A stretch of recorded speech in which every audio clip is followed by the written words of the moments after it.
Welcome, listeners, to Through the Sightglass, a podcast that dives deep into the fascinating world of craft beer and celebrates the incredible individuals who shape its vibrant landscape. Join us on a journey where we explore the nuances of this amazing industry and the remarkable people who contribute to its richness and diversity. Today, we get to sit down with Cameron of Edmund's Oast. Did I say that correctly? Oh, yeah. Awesome. Thank you for making time for us, Fred. We appreciate it. Oh, it's my pleasure. Thank like you I so said, much. thanks for having me. Yeah, of course. So excited to be here. So the first question we like to ask is, where did you grow up? Well, I grew up in Anderson, South Carolina. Not a lot of people know where that is. Yeah, we don't. Yep. Yeah, a lot. Most people, including us. Yeah. If you're a fan of football, it's right next to Clemson. Okay. So it's sort of, gotcha. We call it the upstate, not upstate New York, upstate South Carolina. It's right in the foothills of the mountains. T.L. was my high school. It was a small southern town. Okay, basically. nice.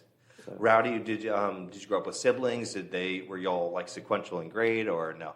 yeah, I've got a sister, Shannon. She's 4 years younger than I am. She's the complete opposite of me. Okay. You know, I'm 6'3"-ish and dark hair and burly and blah, blah, blah. And she's blonde hair, blue-eyed, like 5 foot nothing. Yeah. You know, super athletic. Easy split of the genes. I mean, just One, the other. completely different person. Everything that could be different. Yeah. You know, we're different. Nice. So, but yeah, I grew up and yeah, I mean that was it. What did you do growing up?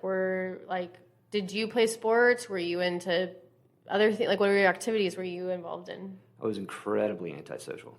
Okay. Yeah. So I was into music. I was into art. I was into poetry. I was into movies.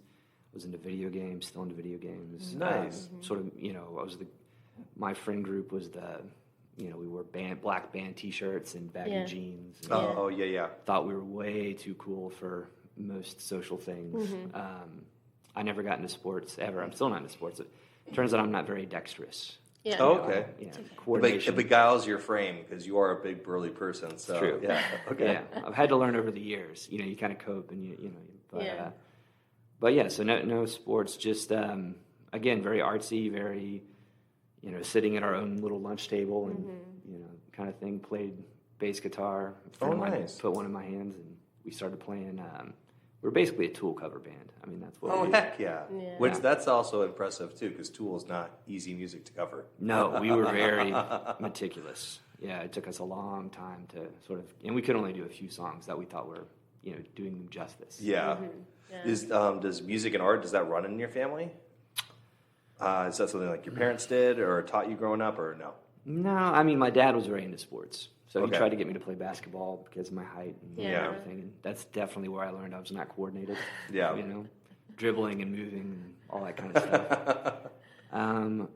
Yeah, my mom, not so much, I wouldn't say she's very artistic. She's more liberal leaning. But, it was just one of those things that I kind of gravitated towards. Okay. So they allowed you to kind of make your own way. Oh, very much. Okay, awesome. Yeah, it was, there was a bit of that pressure you get from your parents. I think my dad would have really preferred it if I had just taken off with basketball and learned how to shoot a free throw or whatever it's called. Yeah. But yeah, it was very exploratory. I probably got it, my friends and I got into a little too much stuff in our later years in high school. I don't, Yeah.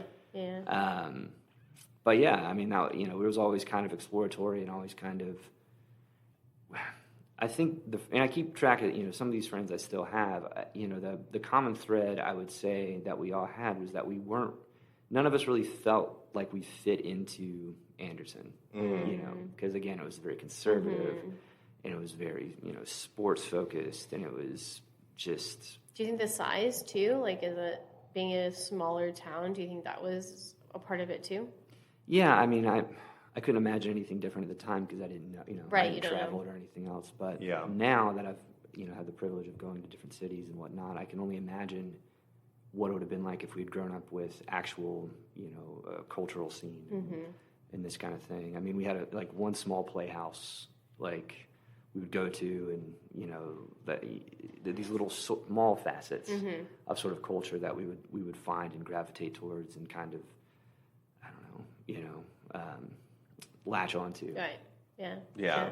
It's always interesting because it's usually hindsight you see how much pressure you had either subconsciously from your parents or like your hometown to sort of like fit in and do these certain things, even if it totally went against. I was a theater kid, felt very, and I grew up Mormon too, so talk about feeling alienated. Sure. Everybody's like, oh yeah, those are the Mormon kid. Yeah, it definitely trying to fit in to a space and a place where you don't want to do those things. My older brother was great at sports, and I liked playing sports, but I was never as good as him.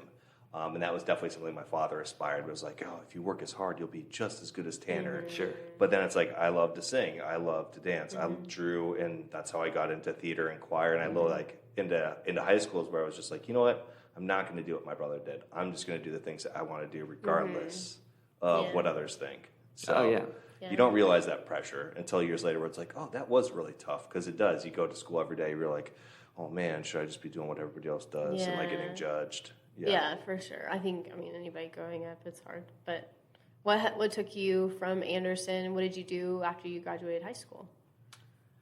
Well, I think the things that really helped me high school, among, besides just my friends, there's like teachers, right? Who, English teachers. And I had a speech teacher because I was terrified of public speaking. So I made myself do public speaking kind of thing. Well, that's brave. Well, That. Yeah. Well, it's one of those things you kind of got to figure it out or not, I guess. But I had a desire to get as far away from Anderson as I could. We didn't have very much money at all. So I was limited to, if I was going to go to college, I had to go in-state because I would get in-state tuition and, all this stuff. So I wanted to go to one that was also a college that was not very sports-focused because I grew up next to Clemson, and going to tailgates was never an exciting prospect for me. Yeah. So College of Charleston was a natural fit. They're a liberal arts college. It's as far away from Anderson as I could get. And still, in-state. Yeah, in-state. And so I came down to College of Charleston, studied philosophy, religious studies, awesome. psychology, basically as many liberal arts classes and sociological kind of classes I can get my hands on. And Yeah. What made you want to kind of focus on those types of studies? Yeah, well, so at the tail end of high school, I think I really started to get, I don't say away from art per se, but more into sort of thinking, and more sort of idea-focused studies. And then learning that there is a thing called philosophy. Right. And it's not just, the debate club where you're, Locke versus whomever. It's, it's something a little bit more than that. And there's topics in philosophy that were, I don't know, more interesting or had to do with life or had to do with the human experience. And so this sort of discovering all this at the same time really drew me into that world. And so coming into college in Charleston and seeing the course catalog, and then it was philosophy of mind and theories in the study of religion and psychology, what was it, study of consciousness and all this stuff. And I was like, well, this is it. Interesting. Yeah, for sure. But one of the things that it took me a long time to put together is as much as I loved all of this stuff. So I threw myself into studies and also partying and also still in a band and all this kind of stuff. But one of the things that I kind of came to realize towards the tail end of my education is these don't really translate into a job per se, right? Yeah. So it's like, you see that kind of horizon of I'm going to get out of college and now what? Yeah. Right? And in my mind, I'd sort of told me, you tell yourself you have these narratives. One of the narratives that I told myself was I was going to be a professor. Oh, nice. Yeah. But that was me talking to myself. Because Right. then, towards the tail end of college, I would go and talk to my professors and I had some really, really great ones that some of them, took me under their wing and, kind of acted as mentors. But I kind of realized, I was like, I am not cut out for... Professor. Yeah, well, for academia. Yeah. The amount of, discipline that it takes to, write papers and to sort of get into that world. And then you have to find a professorship. And I just had this sort of identity crisis. Of like, well, what am I supposed to do? Yeah, this is what I'd sort of been telling myself the whole time. We're not dating you, but how old were you at this time when you were having this?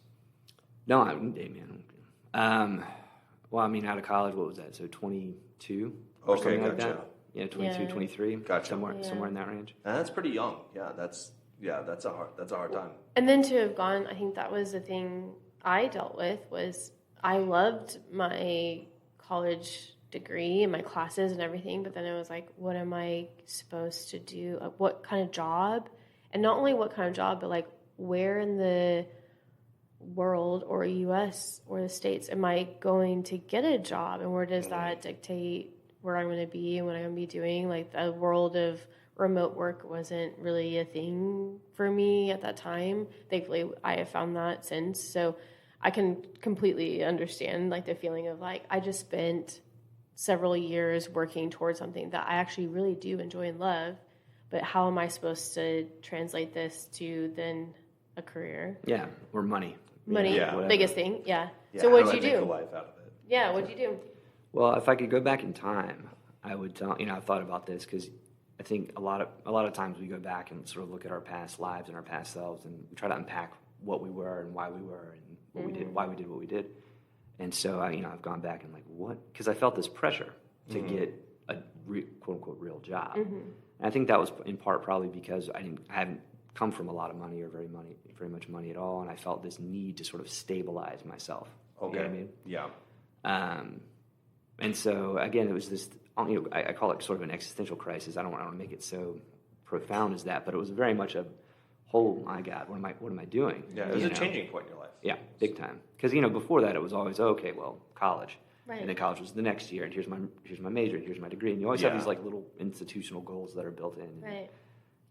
So anyway, when I was 20, I was in another one of those bands, and I kind of had this profound moment. I was still in college, where I remember sort of sitting on the couch and being like, "These aren't my people," meaning the people I'm in the band with and the lifestyle that I'm leading. And I had that moment of like, this isn't. You kind of look from the outside in. You get that rare moment of kind of looking down from above, and you're like, "Okay, this is not me." Yeah. And so I said, "Well, I have to get out of this sort of situation," which I did.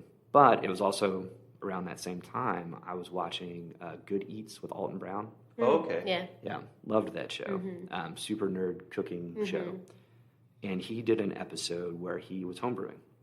Oh, Yeah. interesting. Right. And so, I remember just being glued to the TV in this, crappy college house I was sharing with 5 other bandmates and guys and whatever. Yeah. And I was just like, this. Cheap rent. Yeah. Oh, yeah. I mean, we had like mushrooms growing out of the ceiling. Yeah. We had those kind of mushrooms. I mean, it was gross, man. My sister came to visit me. She wouldn't sit down in the house. It's that kind of college space, Yeah. But I was glued to the TV. I was watching this whole episode, and because I didn't realize that was something you could do. Yeah, Right? let's brew. Yeah, brewing was. I didn't realize that was a thing you could especially do at home. Yeah. So you probably had beer at that point. Had you had any craft beer at that point, or was it just college type beer stuff, or like did you know there was other types of beer to have? Yeah. Well, so back then, I mean, it's kind of in Charles or in South Carolina, there was a time when we could only have beer that was up to 6% alcohol by volume, and that changed 15 years ago. Lose track of that, but which is still fairly new. Yeah. yeah. And so there wasn't a lot of craft beer that was available. Right. And then coming into college and early in college, I saw alcohol as sort of like a necessary evil, or like I preferred other intoxicants. Yeah. You know what I Yeah. mean? That was kind of, those were my kind of. Yeah. Yeah. I grew up Mormon, so trust me, I didn't do anything. And then when I moved to Portland for community college, I lived with a bunch of stoners. Yeah. And so I was like, oh, Found what so is many this? different I was things. like, marijuana, check. And then it was beer, I was like, check. Yeah. It wasn't overboard on it, but I was just like, oh, this is interesting. Experiencing. I was taught that if you do this, you will die and go to hell. Right. And I was like, oh, no, it's not. It's all about balance. Life is about balance. Yeah. So you didn't know about craft beer, didn't really know about home brewing, so it was like eye-opening experience. Well, so we, and then there's the fizzy yellow beer phase, right? So you go to the college party and there's a keg, and you're like, well, this is gross. Yeah. And then I remember the first time I had a hoppy beer. We were at a house party, and a guy was one of the guys whose house it was from Atlanta. And he was like, I have this keg of Sweetwater. And I didn't realize he was talking about a beer. And I was like, well, that sounds weird. Yeah, we've but been to Sweetwater. yeah, no, it's awesome. And it was their 420, and I was like, well, that's clever. Yeah. And so I poured myself a pint of this. He had a hand pump, air pump keg thing, Cobra, whatever. And I was like, almost spit it out. I mean, because back then for me, my palate was just that bitter. Yeah. Yeah, I was 100%. like, what is this stuff? And I sat there and I kind of drank it for the rest of the night. And we were listening to Widespread Panic, of course, because that's as you do. Of course. Yeah, as you do. And this is quintessential. I love this. Yeah. oh yeah, it was very formative. And so that's kind of a snapshot. and then we would go to, and then I remember, fast forward, we discovered a beer called Newcastle. Yeah. And that was crazy. We're like, oh man, it's not bitter and it's not that yellow stuff, and this is really cool. Yeah. And then we would go to this little butcher shop on the corner, and they carried Sam Smith. Oh, yeah. And so that, Yes. there's that kind of almost cliche question now of like, well, what's the beer that got you into beer? And it's like, well, there's That a lot is of a them. question we do like to ask. Yeah, so. well, it's not an uncommon one. Mm-hmm. I do like the progression. I think it's very true where fizzy yellow beer, obviously we're spoiled in the West Coast, so it was super easy to get hoppy beer. That was aggressive, and like that's what made me curious. But I feel like the Newcastle brown, and then going into the Sam Smith brown, and then it's like, well, what else is there to explore? I feel like that is a very like traditional trajectory for people to explore. So what was your... It was their oatmeal stout. Yeah, their oatmeal stout. Yeah, it still is. If I can get a fresh, I can read their, like, I love their beers so much. I've learned how to read their weird archaic date codes. Oh, nice. Oh, nice. Yeah, Hey, you should tell us. We're going to be up in Boston soon, so you can give us your 100%. Yeah. They've changed them recently. Now there's the year on them, and actually, again, because obsessive about this stuff, I emailed their importer, I think it's Merchant Devin, and I was like, so I noticed, you kind of like put your glasses up. Yeah. So I noticed you changed your date code. Yeah. So. Especially their date codes too, where it is a code. They will put the year, but then you have to learn how to do the numbers to be like, oh, okay, this is when it was packaged and whatnot. Right. Well, it used to be, it was like the fifth digit would be a letter, and that letter corresponded to the end of the number of the year. Mm-hmm. You know what I mean? So if it was like a V, it would be like 23 or something like that. Yeah. But yeah, so it still stands Sam Smith Oatmeal Stout. Oatmeal Stout. Yeah, Hell yeah. Killer Beer, the Imperial Stout, and then we could get Anchor Porter. And so I was like, well, this is the heaviest beer I've ever had in my entire life. Right. Oh, right. Yeah, because you couldn't have, you said 6%? That was it. Yeah. So what was the Anchor? What's the Anchor at? Anchor Porter would be below. It's probably like 5.5. Oh, okay. Yeah. So I didn't know if it was like That was, ABV higher. well, so there was a shop, and this kind of leads into how I got into the beer industry a little bit. It's how I met one of my current business partners, Scott. But so Sam Smith, Anchor Porter, and then I started homebrewing, and I got homebrewing books in. I started learning about these style, a Belgian double. I was like, as a 22-year-old, I was like, what the heck is that? Yeah. And I remember actually, this is when I was 20, because a friend of mine was 21, and we would drive to Atlanta. We would take a road trip to Atlanta to go to their greens, and we would come back with Brooklyn Monster Ale, with St. Bernardus, with nice. just we didn't know these brands either, because this is all new to us. So we would literally load up, for a couple of college kids that didn't have any money. So we would load up our trunk and come back, and we have this haul of what we thought was the coolest stuff in the world. And it was super eclectic for what you had in your local beer region. Yeah, relative to South Carolina at the time, this was another planet. Yeah, 100%. I remember going to a gas station, being like, or some random liquor store, and being like, "Do you know what a Belgian double is?" And the guy just looks at me like I'm a Martian or something. Would you call me? Yeah, exactly. Right, But so I started finding all this stuff, and then I started homebrewing. Right, so in the backyard, and many backyards, and cobbling together my homebrew kit and getting Charlie Papazian's Complete Joy of Homebrew, among other things, and John Palmer's How to Brew, and it became a bit of an obsession, brewing. So much so that even at I think it was the best man at one of my friend's weddings pretty early on, and he's like, well, can you make all the beer for the wedding? And I was like, damn right, I'll make all the beer for the wedding. Challenge accepted. Yeah, and so it was like bottling and making labels, and then I remember there was a bluegrass band playing, and they cheers, and they're like, well, whoever the brewer is, blah blah blah, and they and I was like, well, I've made it. Yeah, that's it. That's Awesome. cool. And You're I was like, that's me. Done. I'm gonna hang up the hat. I'm a brewer now. Yeah. I'm gonna go home. That's formative. Fuck yeah. It was incredibly satisfying. Yeah. Incredibly satisfying. But so I'm doing all this. I'm kind of in the beer world, and I'm still, in the beer world in Charleston at the time. I'd applied to every brewery in Charleston. Now there's 30 something. Then it was like 3. Okay. So there was South End. They're gone. There was like it wasn't a Longhorns, but it was like one of those chains. It was over in Mount Pleasant. It was like a 1-barrel system. Oh, okay. Yeah, and I talked to the guy. It was like So it's like a chain brew pub restaurant? Okay. Yeah, I think it was T-Bones, if I'm remembering right. I remember getting in front of the brewer and being like, hey, man, and he's like, dude, it's a 1-barrel. Yeah. Like, I can't, there's nothing for you to do. Mm-hmm. Yeah. You know. And then Palmetto, right? And so Dave Merritt of Coast was the head brewer there at the time. Oh, okay. And so I go in, and his cousin Jamie was his assistant, and I'm just like, guys, I'll sweep the floors. Yeah. Like whatever you need, I'll clean. I'll what, do it. What year was this? Sorry. Oh gosh, man, I must have been out 16 years ago, maybe. Okay, gotcha. Is it yeah? So 2009 or 2008, 2009. Sounds about right. Okay, gotcha. Yeah. And Dave, I don't know if you've ever talked to Dave. He's great. I highly recommend. Getting him on this podcast. Okay, he's we'd love to. Yeah.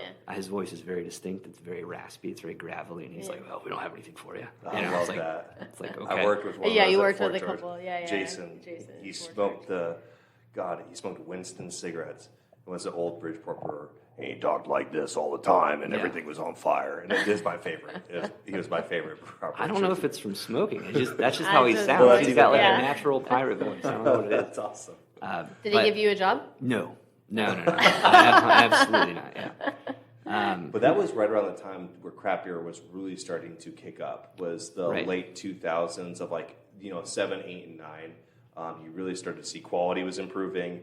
More breweries, and I think that's where it started to trickle in, where it's like, this is actually something that doesn't go from a hobby into a business that you just work for forever and then die. It's like, oh, you can make a living off this somewhat. Yeah. Well, and that was that crossroads, right? So I realized that I wasn't, a student anymore, and I wasn't going to be a scholar. And then so it was kind of like, well, I'm obsessed with beer, right? And so it was that. I don't know if Joseph Campbell. I don't know if you've ever had a chance to listen to him speak. Or he's dead now, but he's okay. Anyway, he was one of those people I studied in religious studies, and one of his things was always follow your bliss, right? So that's some life advice that he had. So I spent a lot of time meditating on what gives me great pleasure, bliss, or that sort of state of rapture, whatever you want to call it. And brewing was that, beer was that. So that's, I started to try to follow that. And it was around this time that butcher shop that I went to changed to, I think what's Ted's Butcher Block now. It became a different butcher shop. But I remember going in there, and there was DuPont's Foray, right, which is like 7%, and there was Semiklaus, which is 14%, and there was a couple of other little hidden things. And I was just, as a 23-year-old, whatever it was, I remember just being like, oh my God, this is, because the law had not changed yet. Yeah. Right, I hope I'm not going to get anyone in trouble. Yeah. I think it's a limit, 7-year limitation or whatever. But this guy comes out, because I think the clerk or the someone there saw that I was kind of just losing my mind over the beer selection that was they were offering. This guy comes out and he starts talking to me about the beer, and I was like, "How do you have this?" And he's like, "Don't ask questions. Don't say anything." And that, I didn't know this at the time, but that would become later my employer and then my business partner, Scott. Okay. Oh Wow. So. The story of Charleston beer has a lot to do with Coast, Dave Merritt, like I just said before, but also this store called the Charleston Beer Exchange. Okay. So Scott Shore. I like the name. That's a beer exchange. I don't think I've heard. It's more like a bottle shop and stuff like that. Yeah. But beer exchange, that's really cool. Well, a lot of people. It's so funny. So Scott Shore and Rich Carley started this thing, and they called it that because it was on the Exchange Street down near the Battery. But people would call all the time and say, "Hey, like, are you, what can I exchange?" Or what can I trade? It's like, no, just give me your money. I'll give you beer. That's how it works. That's But so so this is all happening. I was sort of in the beer advocate forums, started trading beer, which a lot of us did back in the day, I guess still do. And I'd heard sort of like whispers of this beer store that was going to open up, this really cool beer store in Charleston. I was like, no way. And I had gotten a job finally at South End, which I can say this because they're long gone, and anyone who ever worked there knows this is 100% the truth. It was one of the most disgusting breweries I've ever been to in my life. It's one of the most disgusting breweries I've ever worked in. It was gross in so many ways. Yeah. And I mean, I can tell an hour of this could be just telling you stories about the Y'all horrors. You and Austin can talk later about it. I mean, it's bad. It was really bad. And so, but the brewer, this guy named Aaron, wasn't really trained, didn't really know about brewing, but I kind of buddied up to him. He was a really nice guy, and I was like, hey man, you don't have to pay me. I just really need to work in a brewery. Yeah. You know what I mean? Like, this is just, I'm trying to do this, and so he was like, you know what, man, fine. And so he just kind of let me do stuff and hang out with them. And the general manager, a guy named Alan, they were running out of beer at the time. And so Alan comes to me and he goes, hey, if I pay you, can you, help us not run out of beer? And I was like, of course. Yeah. Are you kidding? Yeah. I like this proposition. You're like, I'm a brewer, yes. Yes, and that was my first official brew gig, is brewing in that hellhole. But again, it was bad. It was so bad. And so again, this crossroads where I was like, I've got to get out west. There's nothing for me here as far as beer goes. Yeah. I don't have any contacts out there. I mean, I was kind of at that point of, I think I'm just going to get in a car and kind of drive, right? Yeah. And again, it was just very sort of contentious for me in my mind. But then the Charleston Beer Exchange opened. Okay. And I go down, and I went in, and I was mad because I didn't realize it had opened, and I considered myself kind of very knowledgeable about the beer industry. Yeah. And they had done it very quietly, and I was like, damn it. Yeah. But I go in, and it's this freaking beautiful, it was a very small shop, but absolutely gorgeously laid out, and more beer, more types of beer than I'd ever seen in my entire life. And the guy, Scott and Rich, who worked there, were intensely knowledgeable. And so, and it had this like amazing customer service, right? And they would sort of show you, it's like a big beer library, right? And they started doing growler fills, which had fallen out of favor, fallen out of favor now, but back then they were kind of the rage. So I was like, I can get a half gallon of this? Yeah. Are you kidding me? Yeah. Not only that, you can get a half gallon of something else too, so you can have two separate. 100%. So I became a very, a VIP customer. Kind of immediately. It's like every extra dollar I had, and so we started talking, and, so South End was a couple of blocks from Charleston Beer Exchange. So that really facilitated my beer habit at the time. My beer hobby, I'd go brew and do stuff and then go buy beer and blah, blah, blah. Yeah. And so started talking to Scott and Rich, and, they're, again, amazing people. And they said, well, Cam, because they knew I hated South End. They knew I was looking for something else. They said, Cam, it's not a brewing gig, but we're going to open up a store in Greenville, South Carolina. We know you're from around there. It's about half an hour from Anderson. Would you like to go open it and run it for us? And that was, again, one of those moments where I was like, God, it's not really brewing. It's not really that path that I want to follow. Yeah. But I really hate South End, and this is a legitimate job, and the amount of connections and stuff I'll be able to get with this maybe will sort of propel me on somewhere else. Yeah. And you already know the avenue if you stay at South End where that's going. Yeah. You just, okay. Yeah, it was over. I mean, I was like, I got to get out of here. Yeah. And this was a real deal thing, and, I get to learn about how to operate a business a little bit. I get to, be at the time, sounded exciting, kind of a store man. And keep in mind, at the time, the Charleston Beer Exchange was like one of the highest rated beer stores in the country. Like, it was one of these like ultra cool kind of spots. People come out. It was a destination. People come out of town for. Unfortunately, no. We had to close it when we opened the brew pub because of the 3-tier system, the way it works in South Carolina. Yeah. Okay. The Greenville Beer Exchange is the one that we opened. We had to sell it to its now owner Devin, who we'd hired before I'd sort of departed. Different ownership. He calls it GBX now, but the spirit is still there. Oh, nice. Yeah, so if you're ever up in Greenville, go check out GBX and ask for Devin. I might have to come back through. Yeah. That's a cool little shop. Again, it's changed. He's put a bar in the back. He's done things with it that, I mean, it's his own beautiful project now. Yeah. But anyway, so go up to Greenville. Got a friend of mine, Zach Schellenberger. Him and I ran. We opened it with Scott and Rich, and we started running this thing for a couple of years. And it was wild. I mean, we were, again, sort of as the Wild West of beer in South Carolina at the time, and we were fighting with Total Wine. They would call Sled on us, and there was another beer store that opened up at the same time, and people were like, well, you have to pick one or the other, and it was this weird kind of divisive. It was bizarre. Yeah. But it was also a lot of fun because we were just young kids running this beer store and having a blast. And because we were a quote-unquote prestige account, we would have people like Lauren from New Belgium or,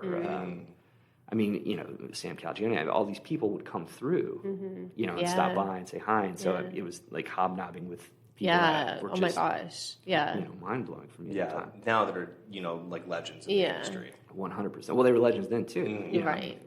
And the opportunity to be in front of them, I'm sure, is just wild. So it's funny. I remember, we got breakfast with Lauren, and so she's in charge of, or was in charge of their wood barrel aging program and, La Folie and all this kind of stuff. And I remember the New Belgium rep comes through, and he's like, okay, we're going to do a tasting. She's going to come and hang out, and you want to go grab beers? I was like, of course.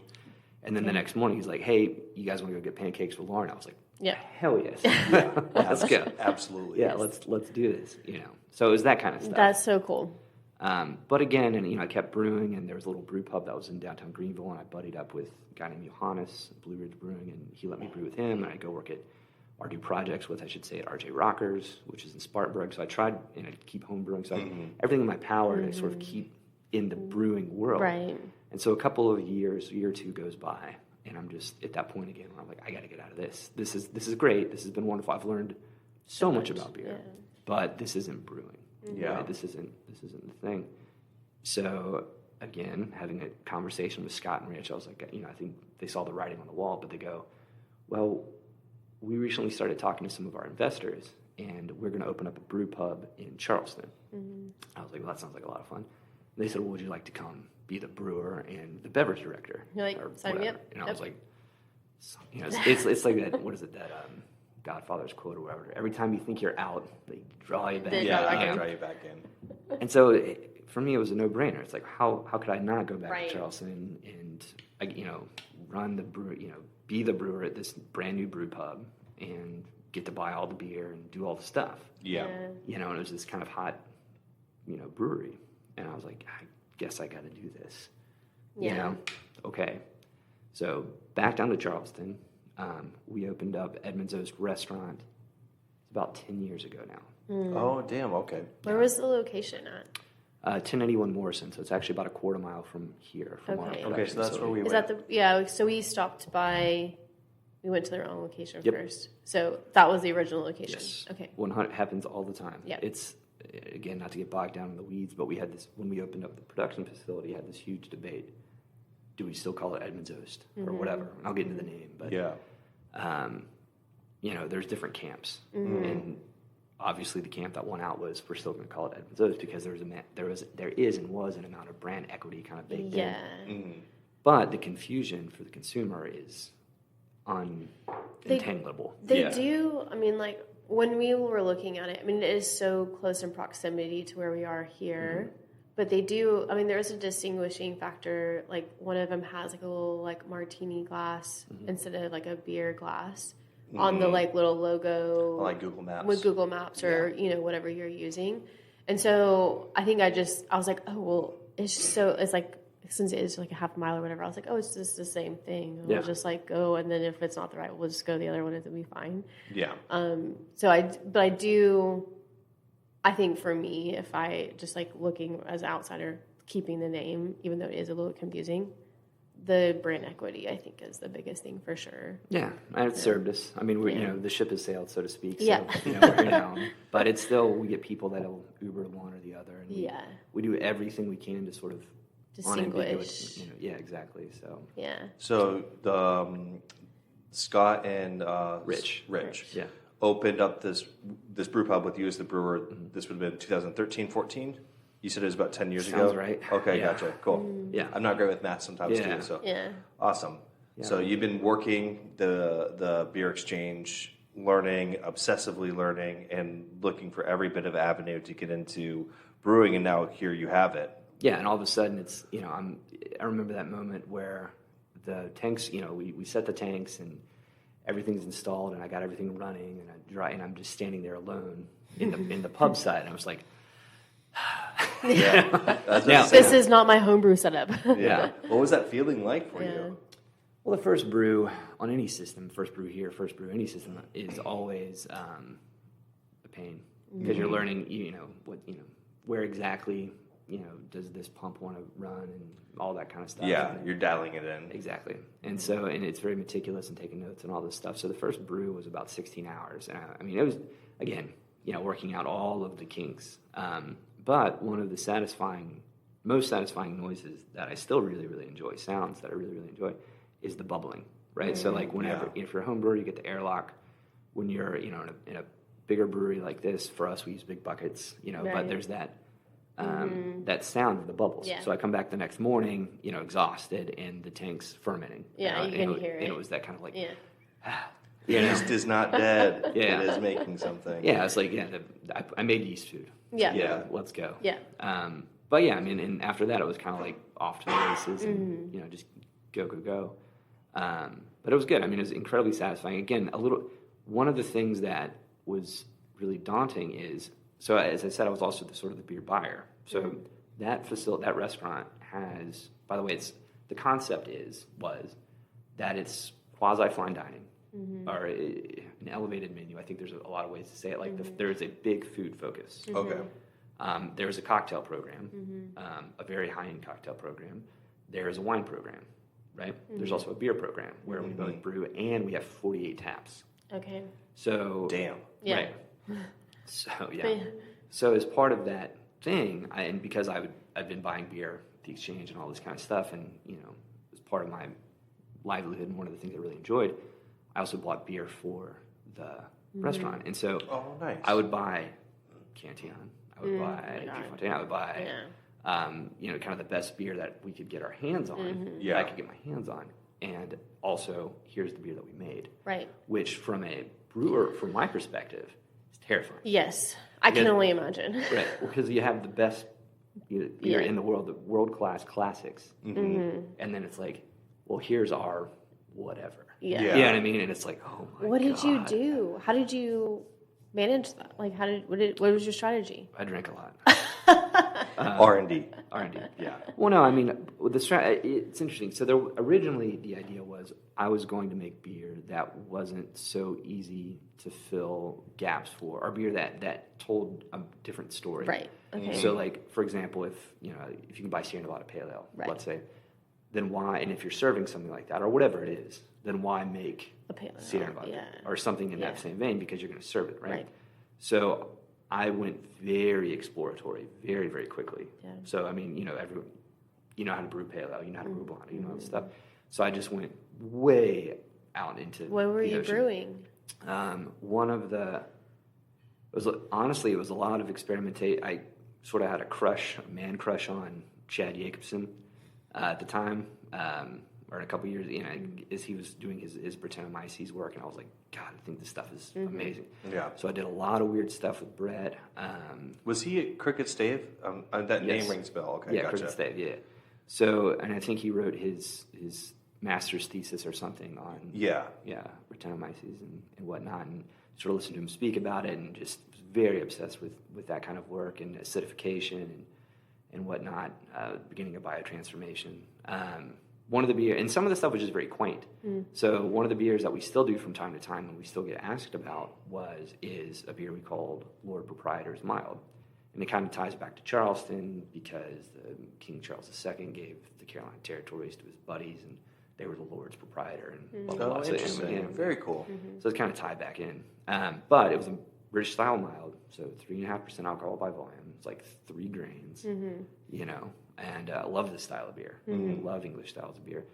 But sort of a twist was, I was up in Asheville with my girlfriend at the time, and we had this, she went to a truffle shop, a chocolate truffle shop, and they had this Darjeeling tea truffle, so this tea and chocolate thing going on. And I took a bite, and I was like, holy crap, that flavor marriage is really, really interesting. Well, that's wild. So that kind of, chocolatey tea thing in the mild, it kind of works. Yeah. But then it would be like, okay, well, let's do, it's like 100% Vienna malt strong ale with like 3 Brett blends and, primary fermentation. Yeah. And these new Hopsteiner experimental hops or whatever it was. Right. And, so again, it was different things. I look back, I still have those brew logs from back in the day. That's amazing to have. I'd love to read your notes. Well, every once in a while I'll go back and be like, oh my God. Yeah. One of the beers that's still brewed over there, and I feel bad, or the brewer over there is a guy named Hayden, and there's been a number of brewers since me before him. They have all had to brew this thing, and it's my fault, and I feel really bad. It's called peanut butter and jelly, right? And so there was a time, I don't know if you know Short's Brewing Company. Yeah. Yeah. So they made a beer, peanut butter and jelly beer, and I think Funky Buddha was making no crust and whatever. Oh no yeah. Yeah, that's great. So we had done this cask event at Sweetwater when I worked at beer exchange. It was like brew your cask off, and it wasn't really That's a brew. kind of cool. It was fun. It wasn't really a brew thing. It's all these accounts go down, and then they fill cask, and they say, what do you want to put in it? And then you put it in, they have this big quote-unquote competition. It's a very loose competition, right? Yeah. So we get invited to do it. I'm like, of course I'm going to do this. And so I get really obsessed with it. I'm like, I'm going to make a beer. I'm going to make this cask taste like peanut butter and jelly, right? And so I'm trying all these different things and, testing it out and all this stuff. And I'm like, okay, here's our list of ingredients. We're going to do this. And I remember going down to pour the cask, and before they were even opened, there was like a line at our booth. And I was like, well, this is weird. That's wild. And I walk up and the volunteers like, they've been trying, it was sort of at least that year, it was sort of the belle of the ball. This peanut butter and jelly cask was. And we, quote unquote, won, again, really loose terms, this brew your cask off thing. And so they sent they remade them and sent them back to the exchanges. Okay, fine. And people loved them, blah, blah, blah. Okay, fine. So we open up the brew pub, and that's that conversation of what do you want to make? And, trust me, no one's excited when I'm like, it's going to be an English-style IPA with Brett and Fuggles and EKG. No. That's fine, but we have to do peanut butter and jelly. That was part of the conversation. Yeah. Right? We have to do peanut butter and jelly. And I tried to have I was like, guys, this is not a beer that was meant to be brewed. This is a cask. Yeah. This is ingredients in a finished beer that is served immediately, and that's that. Exactly. And I was like, they're like, well, can you try?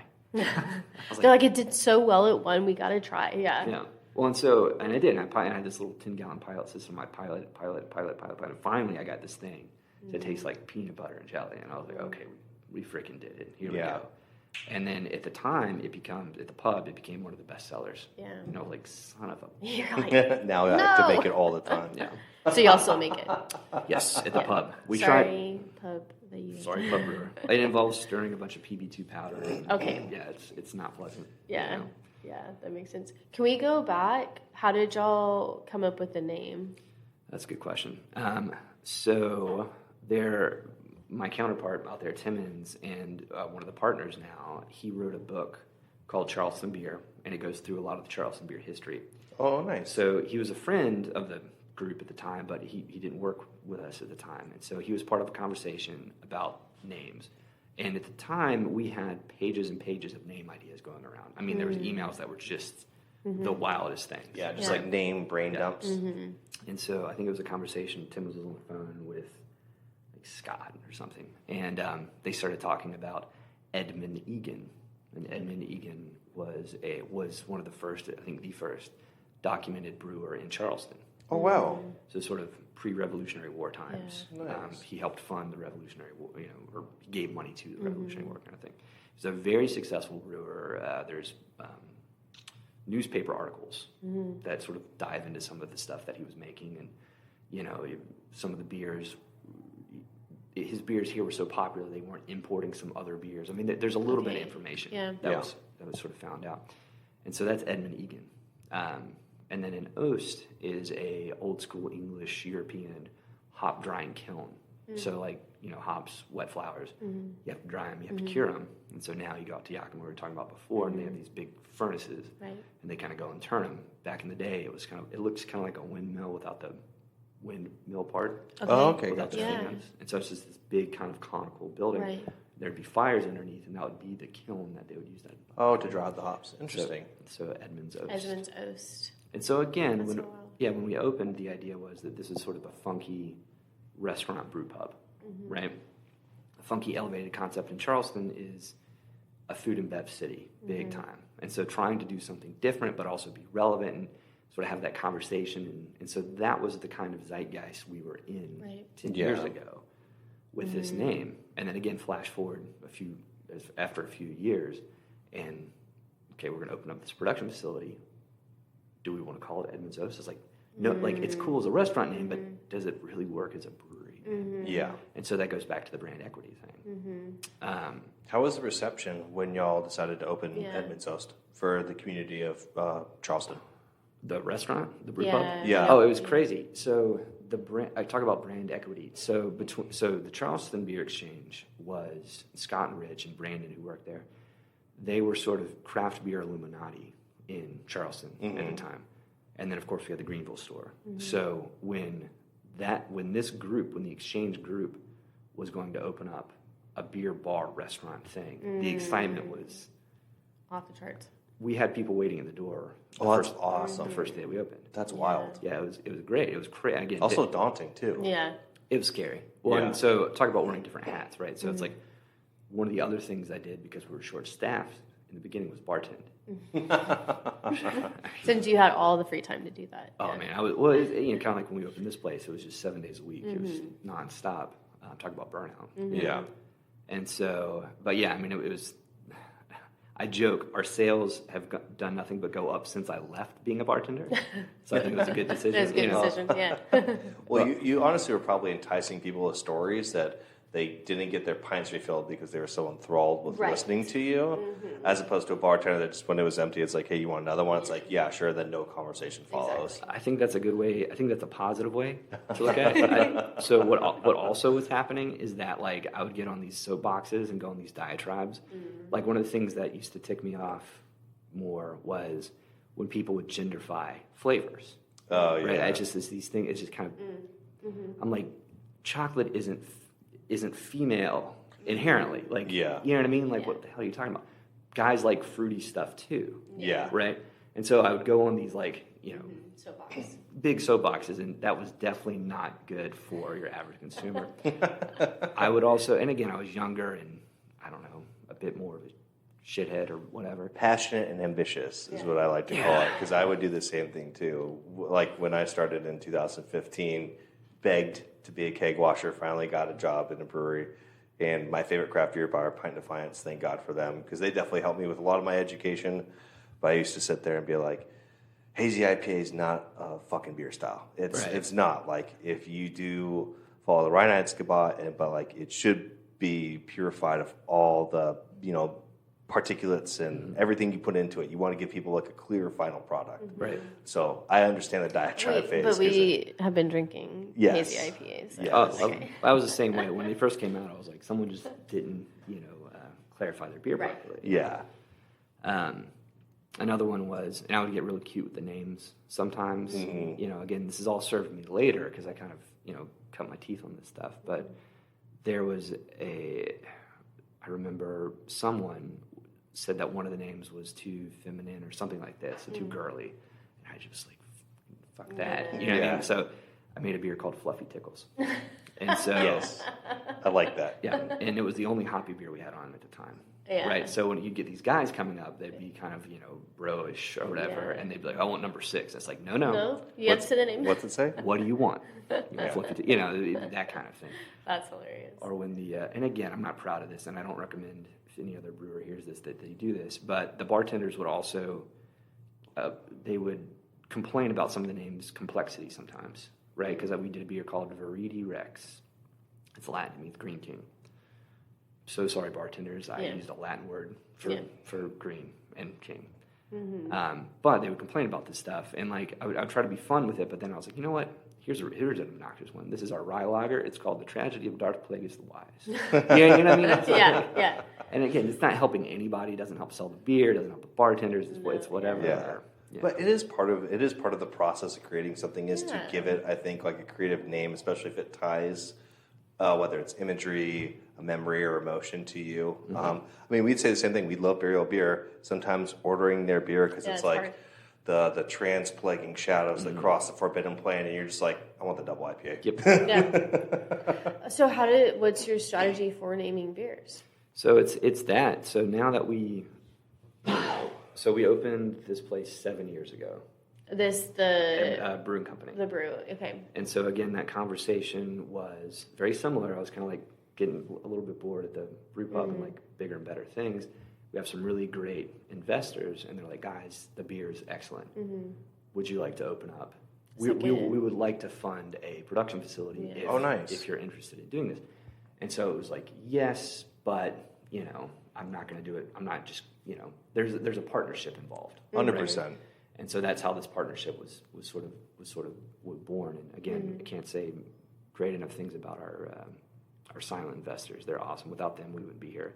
And then the other side of that now is me, Scott, the beer exchange guy, and Timmons, the guy that wrote the book. And we are the Edmonds. So what are the, I mean, titles, I think as a small business, you can kind of have the different titles, but what are the different roles that y'all have now? So, and they've evolved over time. Yeah. Mm-hmm. They've definitely evolved over time, and things have sort of morphed and changed and whatnot.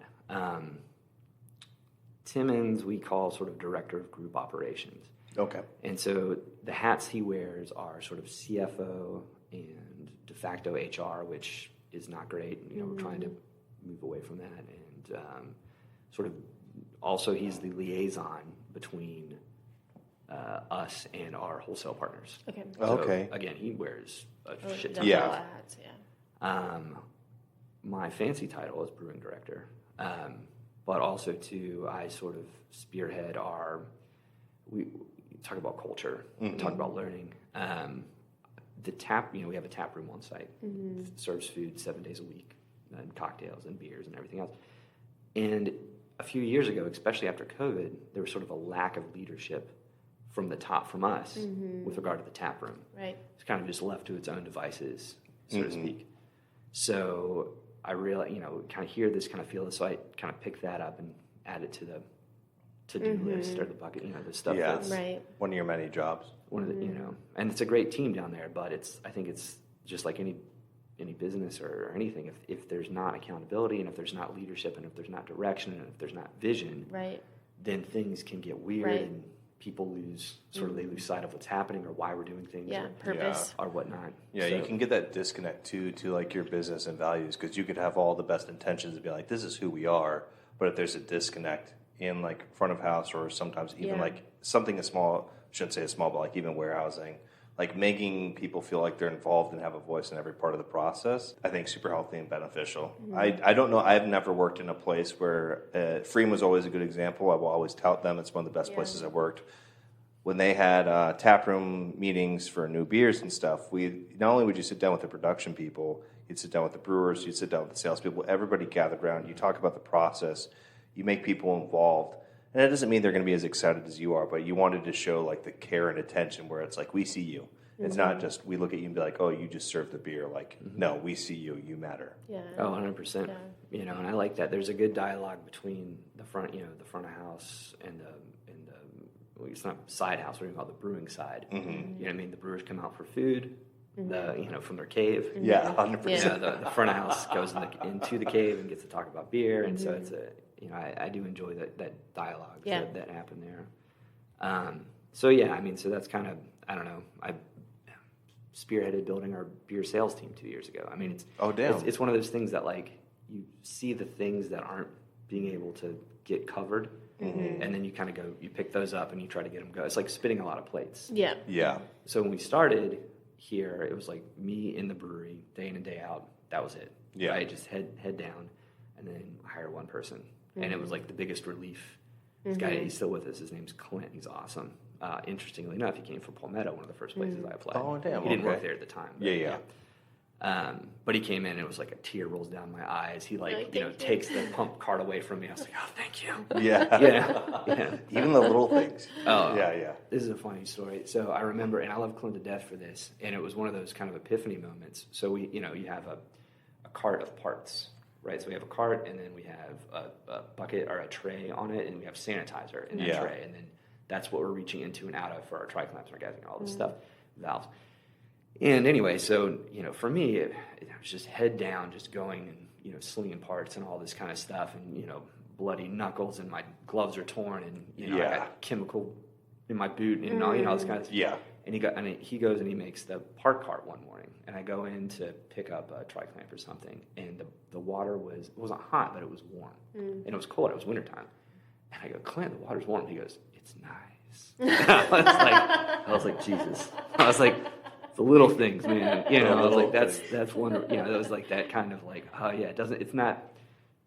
You have to, don't be so brutal on yourself all the time. It doesn't have to be hard. Yeah. You can do nice things for yourself. It's almost like I've said this a couple of times before. It's like a weird, I think, like badge that a lot of brewers like to wear is almost like they take pride. It's almost like, was it masochism or sadism, where it's like, I like being in pain and doing like these hard things, and something as simple as that, where it's just like, it doesn't have to be like super freezing cold water that you dip your hands into for your skis. I used to spray my boots with just the hot water hose at Seven Seas. It was cold, Brewery worked in Tacoma, Washington. It's an 8,000 square foot building.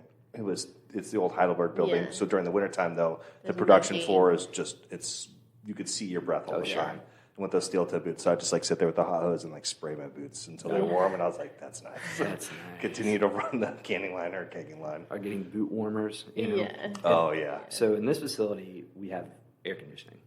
Oh, lovely. In the brew pub. And it's funny, some of the guys that haven't worked in breweries before, they come in and they're like, oh, it's hot. It's like 75 degrees in here. And I was like, dude. Boy, Like, let me tell you. That's nice. Back in my day.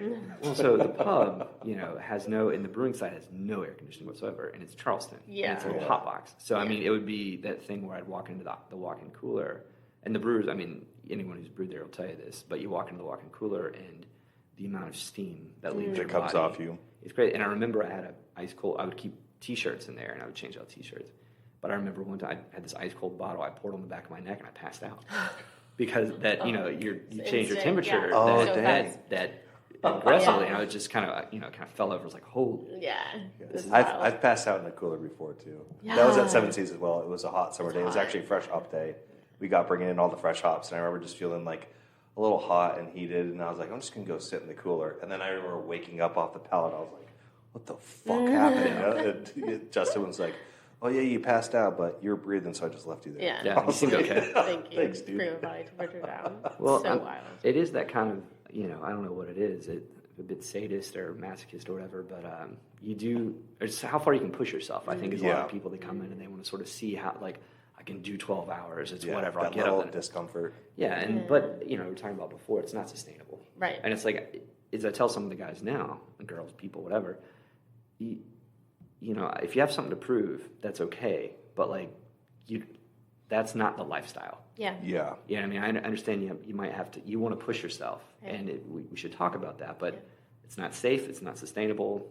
Yeah. We want you around for a while, so whether it's here at this company or whatever, we want you to be a healthy person. Yeah, the longevity of your life is above all the most important thing, and that's I think what a lot of companies try to focus on is I think companies do want that in their company. They want people to, it's like, if you love this and you find this fulfilling, we would want you to be here for a long time. So how do we maintain that for the benefits for both of us? Yeah. How do y'all do that? It's a good question. It's something that I've worked on and continue to work on. And without the feedback from the team, it doesn't really go anywhere. But quality of life, so there's compensation. So we try to be as competitive as we possibly can be in pay. There's benefits. We do have benefits. Employer, meaning we match half, so it's not full, but also too, it's quality of life stuff. Like we, for the team, no shift should go above 8 hours. Yeah, and so it's like there's that question of well, are you trying to cut my overtime? It's like no. I just don't want you to burn the hell out. And I'm not trying to work, we're not trying to get you 12-hour shifts. Yeah. So trying to manage the schedule in such a way that the team, it's not to say that some of the people don't do overtime, sometimes they do, but trying to manage the teams so that they don't feel obligated to, and then also too, if they're feeling a certain kind of way, then meaning burnout or working too much, then it's okay to have the conversation. Yeah. And say, hey, I'm dying. Right? Yeah. It's not like an unspoken discussion where you suffer in silence. Yeah. It's like, no. Well, I hope, but it's hard though, because it's one of those things where, as me, as sort of owner manager, which is never a good double role to be in, I don't always get clear communication because, I think people don't necessarily want to, be as forthcoming as they would if I was just one Do you of feel their like colleagues. it's intimidation? Maybe. I mean, I think I can understand your perspective because, being an employee for lots of places, it was hard sometimes to talk to superiors because you want to bring up your concerns, but you don't want to feel like that's held against you, or it might make you think you find disdain in the company when all you're trying to say is this is how I feel. This is just the landscape I'm looking at. Help me understand it better. And that, for sure. And and it goes both ways too. Meaning me providing a space or a communication avenue that doesn't feel challenging and that doesn't feel judgmental or whatever. But also, too, knowing, and this is something that's really taken a long time to build out. I mean, we were joking before the show started. It's like I used to talk to people and say, "Hey, talk to me about your dry hop, regime." And I still sort of have that regimen. And I still have that kind of conversation with people, or what kind of barrels do you like, whatever it is, whatever brew practice of the sort of moment, But also, too, it's like, how do you run your brewery? How, especially when you get to a certain size, it's like, how do you structure your scheduling and what do you do for your employees and how do you work? How do you make this work? Yeah. And so that's something, and I think it's the answer that I've gotten to, and again, we've only been doing this for 7 years. The answer I've gotten to is every brewery is its sort of own unique snowflake. Yeah. Right? And so having, I think our fingerprint of the way we run things is completely unique to us, and it probably wouldn't work for other people, and that's okay. Yeah. But one of the things we have been able to do is start to build out strong teams and strong sort of management structure, which, again, if you go back to that kind of like liberal arts kid inside of me, that's just there's like a voice that's screaming right now. But understanding that if we have a manager who, like a packaging manager, this guy named Andy, he's amazing. He is sort of over the packaging team, right? So I talk to Andy about stuff, and I'll talk to the packaging team about stuff. But if they have a problem or if they're trying to work through something, they're going to go to Andy, right? And then Andy can act as a buffer between the situation. Right. Exactly. Liaison, yeah. And so that's super, I find that to be really, really important. Yeah. Because he's not, ownership or whatever you want to call it. He's not sort of the man, person or whatever it is. Yeah. So building out those sort of manager structures, I think, is really important. But also, I mean, again, quality of life stuff. So, implementing, not mandatory, but like we pay time off for holidays and then giving everyone, a chunk of PTO per year, and all of those kind of things kind of add up, I hope, over time, so that people don't get burnt out. And then too, it's also trying to understand and manage the day-to-day tasks, which I had to step away from the brew deck a few years ago, which is a really weird. It's like, that's gotta be tough. It was just that thing you always, I've been working towards forever. It's like now I'm on the brew deck, I'm doing what I want to do, and then I have to step away from the brew deck because I have a company I have to run. Right. Yeah. And I have other responsibilities you have to attend to, right?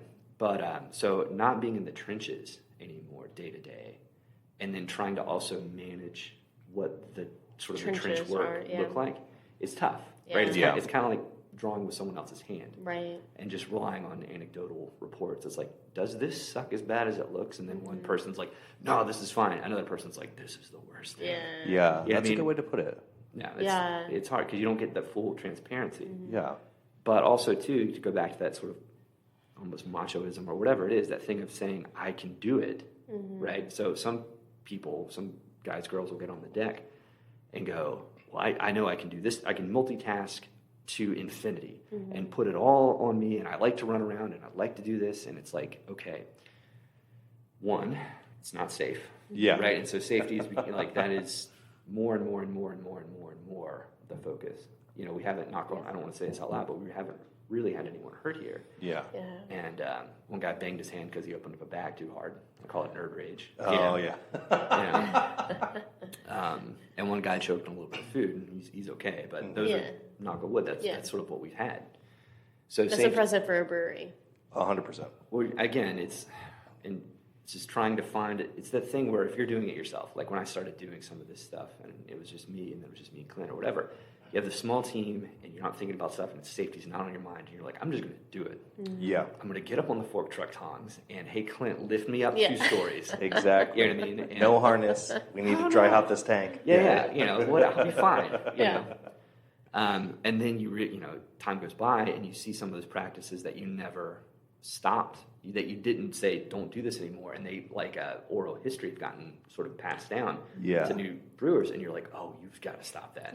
Yeah. Like, I know where this I get it, but you have got to stop this. Yeah, before when it was me and Clint, and it was just us two. Yeah. It's like, it was what we had to do for the time then, because those were the people that we had to be able to work it. Now that we have more people able to delegate safer systems, we can now take our time to do so. And what's more is the imperative is take your time. Yeah. So many times I've been, call a brewers meeting, And it's like, okay, y'all, so listen, I know this is boring as shit, right? But your job when you're on the deck is to conduct the mash, right? And here's all the quality control points that we've called out. We're going to go through them for the umpteenth time. Here's the go, no-go spots for things, right? Here's exactly where we want to be. And this is it. Yeah. Meaning I don't need you in the cellar. Yep. I don't need you, trying to pitch your yeast. I don't need you. You are conducting the mash. That's it. And again, I get it because it gets so boring because you're just waiting for the lauder and it's going fine and you want to, do something else to pass the time. But so there's that balance.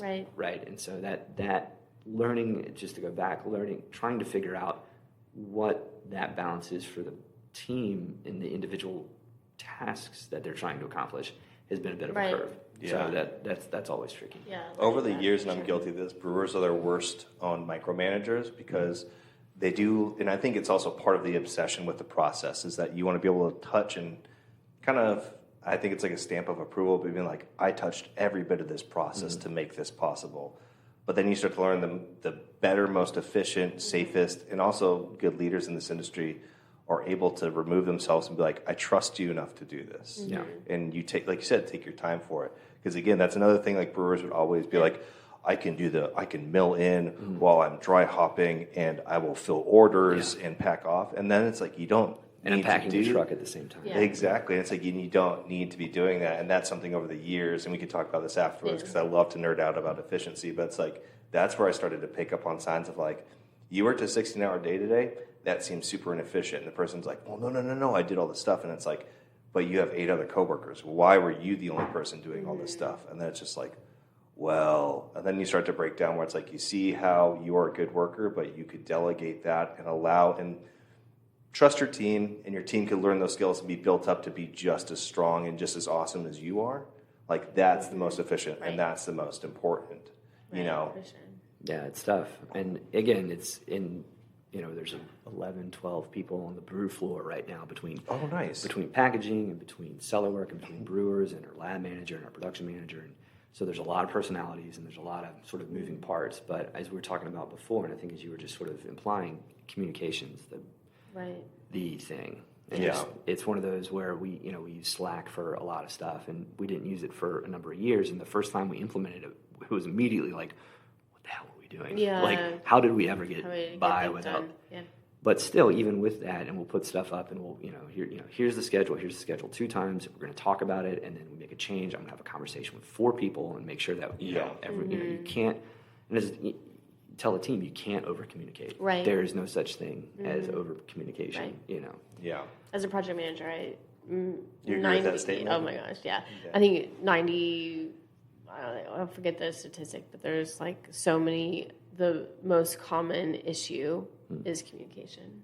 Oh, 100%. Yeah. And whether it's miscommunication, not enough communication, all the things, like the type of communication itself. So definitely, like, I think for y'all as owners, you can obviously tell that y'all have taken y'all's job seriously to understand what y'all need to do to grow this business, and then to also honor your employees who are there, fulfilling the things that y'all have brought them on to do. Like, that's incredible. This facility has been here for 7 years. Like, the original facility, 10 years. Like, that's amazing that y'all have been able to grow over time and be able to build that community within as a team for the brewery itself and for the company and everything. So it's just really exciting. Like, it's so good to hear. We've done you're all our 30th brewery to podcast with. So it's just been so insightful to talk to you and understand like what that looks like for y'all and your history, and then like kind of where y'all are at now.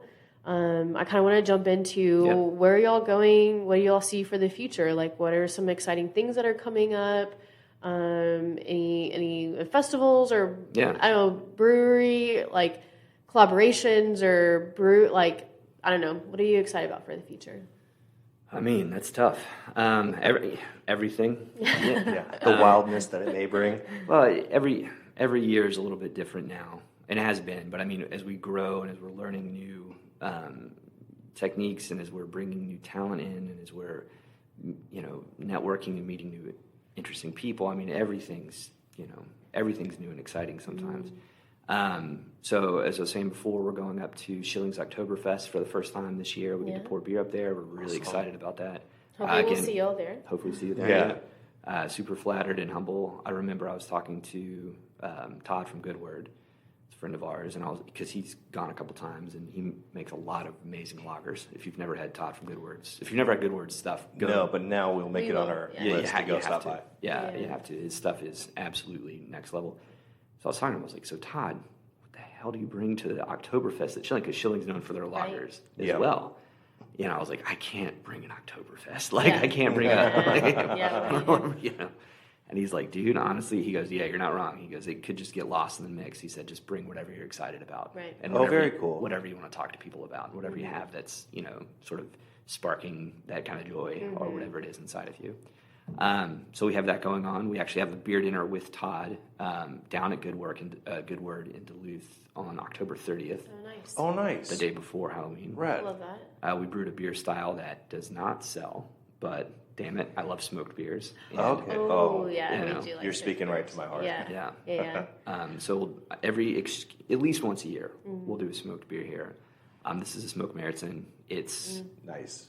roughly 20% of the Breeze cherrywood smoke, so it's not that beechwood smoke that you get. Yeah. I like beechwood. I like all the smoked stuff that I've had, right? But this cherrywood is really mellow and kind of fruity, and it's really fun. Yeah. We've used it a couple times before. Super decadent when it's done well. Yeah. So one of the things I used to do when I worked at the Beer Exchange was I would throw beer dinners. You know, I'd go to really fancy restaurants and I would, you know, pair beers and talk to the chef and talk to whatever. And that was always a lot of fun because working with, you know, Randy Mosher style, you know, his books are awesome. Oh, yeah. But, you know, leaning on those and leaning on Garrett Oliver's Brewmaster's Table and also your own experiences, there's a lot of wealth and fun to have in even the late great Michael Jackson and some of the stuff he did. But there's all this wealth, that kind of knowledge to have fun with beer and food. One of my favorite tricks, because there's some tricks you can use for some of these things, and I used it quite a bit, I think to great success, was we'd always do, if I could get our hands on it, fresh-ish Schlenkerla, right? So I think I'm probably saying that wrong, but it's okay. the Bambergian Rock Brewery, right? And so I would tell the server to say, put the beer down first before the food goes down. And people would just have these guttural reactions, you know, just, you know, what is this kind of, you know. Exactly. And I kind of work the room and, you know, some people are trying to be nice, other people are just, they've already pushed it aside. Yeah, no thank you. Yeah. And then the food comes down and always it would be something that had seen fire, but hopefully some sort of, you know, if you're a meat eater, then some meat that had seen fire or pork rillette or something like this. And, you know, I'd do my spiel and I would say, okay, I know you've tried the beer, and a lot of you probably never had a beer like this before, and it's gross and it's weird, but try the food. Now go back to the beer, right?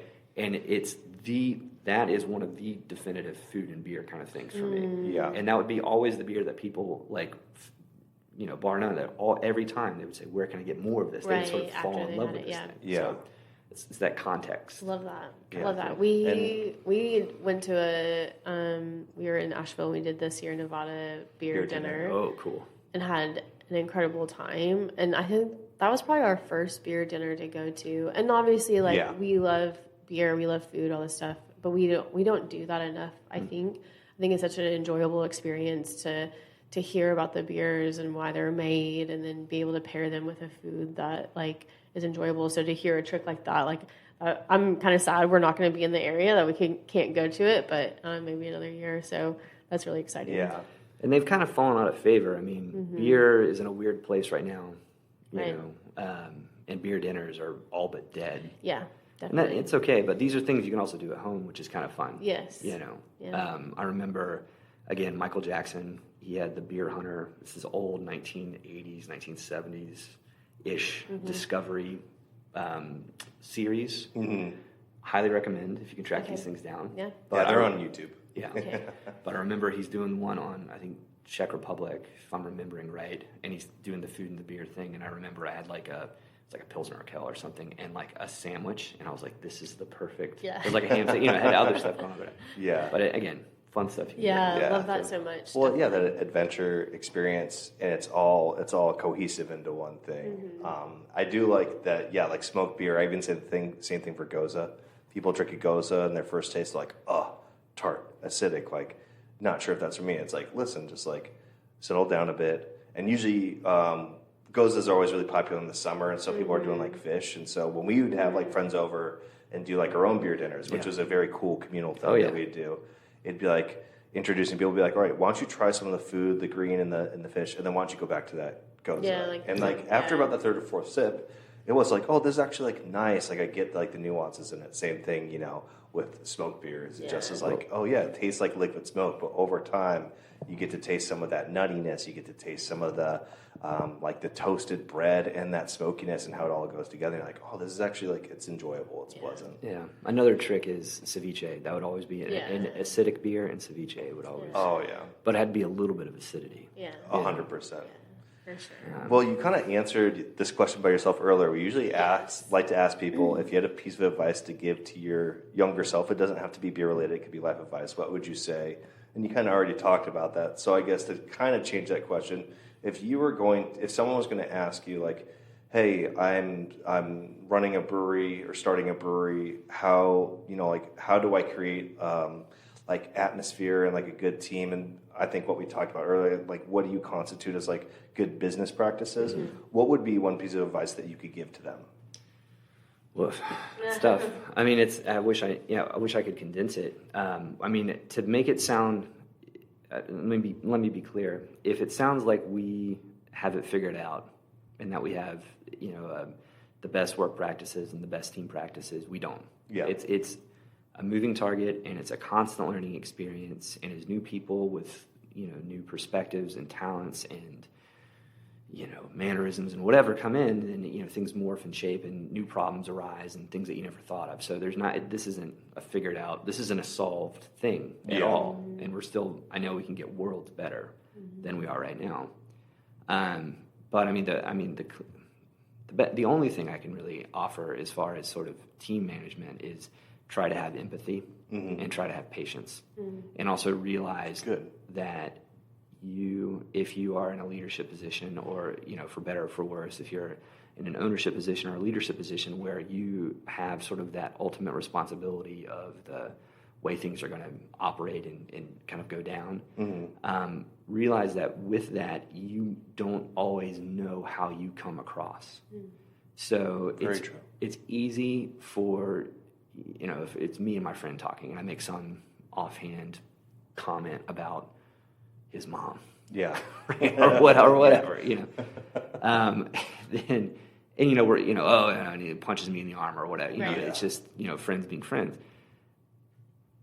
When you try to translate that, if that translates somehow over to the work environment, then you don't know, like, one, the amount of company gravitas that you have behind you, you don't always see, right?